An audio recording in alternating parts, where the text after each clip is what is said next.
Hello students, welcome back to my channel. आज इस video में हम बात करने वाले हैं 11th क्लास के topic John Rawls theory of justice के बारे में। बहुत सारे स्टूडेंट्स ने मुझे कमेंट्स में और मेरे इंस्टाग्राम पेज पे भी मैसेजेस करके John Rawls theory of justice को डिटेल में एक्सप्लेन करने के लिए बोला था, और इसीलिए मैंने ये वीडियो जो है वो स्पेशली इसी टॉपिक पे बनाई है। रॉल्स का जो कॉन्सेप्ट था जस्टिस का, वो बहुत अलग था बाकी लोगों के कॉन्सेप्ट ऑफ जस्टिस से। ऐसा नहीं है कि और किसी पॉलिटिकल साइंटिस्ट ने जस्टिस को डिफाइन नहीं किया या जस्टिस के बारे में नहीं बोला। बहुत सारे ऐसे थिंकर्स हैं जैसे कि प्लेटो, रूसो, एरिस्टोटल। खास करके अगर मैं प्लेटो की बात करूं तो उनकी तो पूरी बुक रिपब्लिक ही जस्टिस के आसपास घूमती है।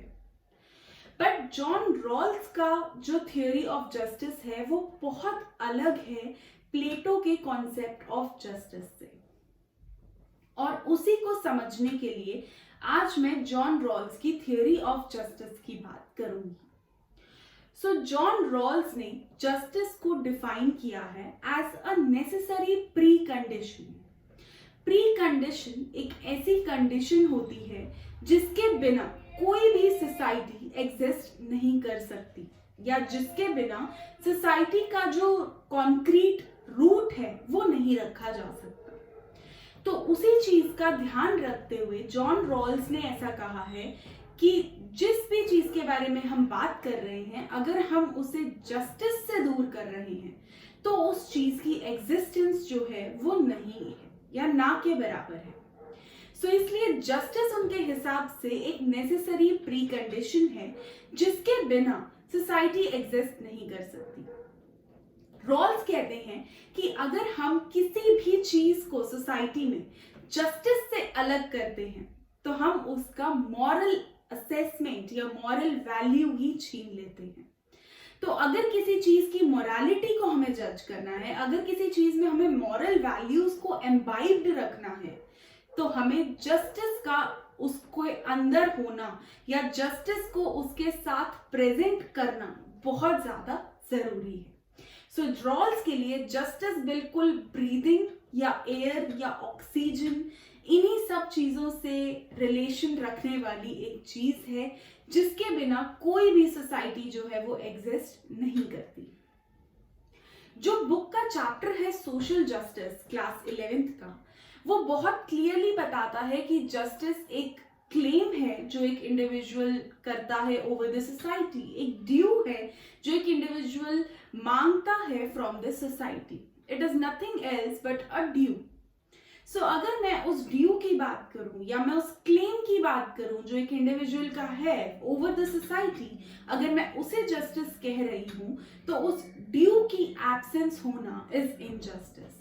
लेकिन रॉल्स उस ड्यू को मॉरलिस्टिक वैल्यू से जोड़ते हैं कि अगर मॉरल्स नहीं हो किसी सोसाइटी में, अगर किसी सोसाइटी में वैल्यू सिस्टम ही ना हो, तो वो सोसाइटी जिस तरीके से कोलैप्स करेगी, वैसे ही अगर उस सोसाइटी में जस्टिस ना हो तो वो सोसाइटी भी कोलैप्स कर जाएगी।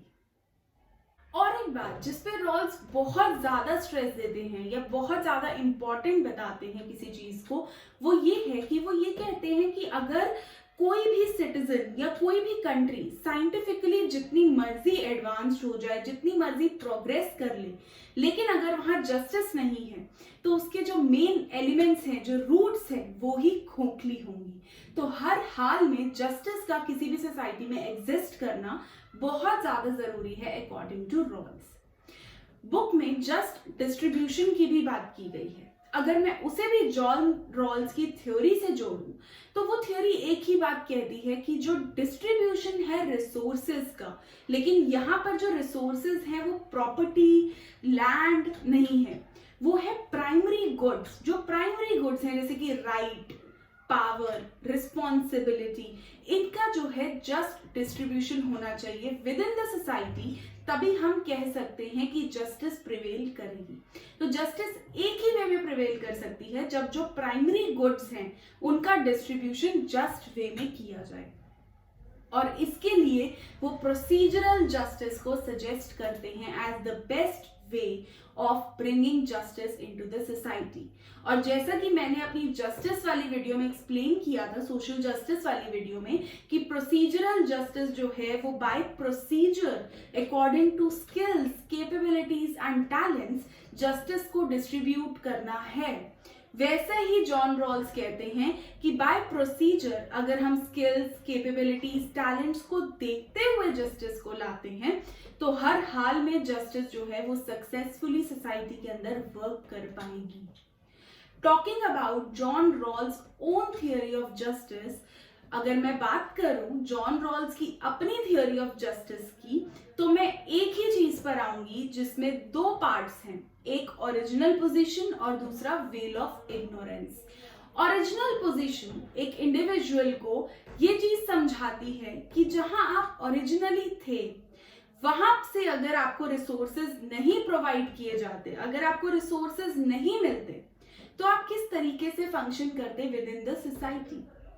क्या आपको डिमांड्स, क्या आपकी नीड्स, वो सब ध्यान में रखी जाती। रॉल्स के हिसाब से अगर ओरिजिनल पोजीशन की बात की जाए तो वो कहते हैं कि हर बेबी को, हर इंडिविजुअल को अपने बेबी वाले फॉर्म में वापस जाना चाहिए और वहां पर उस इंडिविजुअल से ये पूछा जाना चाहिए कि उसका नेक्स्ट ऑप्शन क्या होगा। अगर उसे नहीं पता होगा कि उसका बर्थ किस फैमिली में होने वाला है, किस कल्चर में होने वाला है, किस तरह के सोशली या इकोनॉमिकली एफ्लुएंट फैमिली में होने वाला है, वहां पर उसे चॉइस देना जो है वो बहुत सही रहेगा और तभी जस्टिस लाई जा सकती है। फॉर एग्जाम्पल, अगर मैं अपने आप को अपनी ओरिजिनल पोजीशन पे लेके जाऊं और वहां पर मुझसे ये पूछा जाए कि रिजर्वेशंस होने चाहिए या नहीं होने चाहिए, तो अगर मुझे नहीं पता कि I belong to a general caste और maybe some other caste, तो मैं डेफिनेटली आउट ऑफ फियर कि मे बी मैं ही उस सोसाइटी को बिलोंग करूं जिसको अपॉर्चुनिटीज से डिराइव किया गया है या जो हर हाल में इकोनॉमिकली एफ्लुएंट नहीं है, तो मैं हर हाल में कहूंगी कि हाँ मुझे रिजर्वेशंस चाहिए, रिजर्वेशंस होने चाहिए। तो इसीलिए जॉन रॉल्स कहते हैं कि एक वेल ऑफ इग्नोरेंस, एक पर्दा जो है इग्नोरेंस का, वो हर इंडिविजुअल को अगर पहनाया जाए तो वो हर हाल में जस्टिस लाने के बारे में सोचेगा ही सोचेगा। और यही एक मेन प्रिंसिपल है John Rawls theory of justice का, जिसमें दो इंपॉर्टेंट टर्म्स आते हैं, एक ओरिजिनल पोजीशन और एक वेल ऑफ इग्नोरेंस। इस थ्योरी के साथ साथ रॉल्स 3 डिफरेंट प्रिंसिपल्स की भी बात करते हैं जिनके थ्रू हम जस्टिस ला सकते हैं। पहला प्रिंसिपल उनके हिसाब से है इक्वालिटी, लिबर्टी, फ्रेटर्निटी की एग्जिस्टेंस। वो कहते हैं एक ऐसी सोसाइटी जहां पर इक्वालिटी नहीं है, जहां पर लिबर्टी नहीं है, जहां पर फ्रेटर्निटी, ब्रदरहुड नहीं है, ऐसी सोसाइटी में कभी भी जस्टिस प्रिवेल नहीं कर सकती।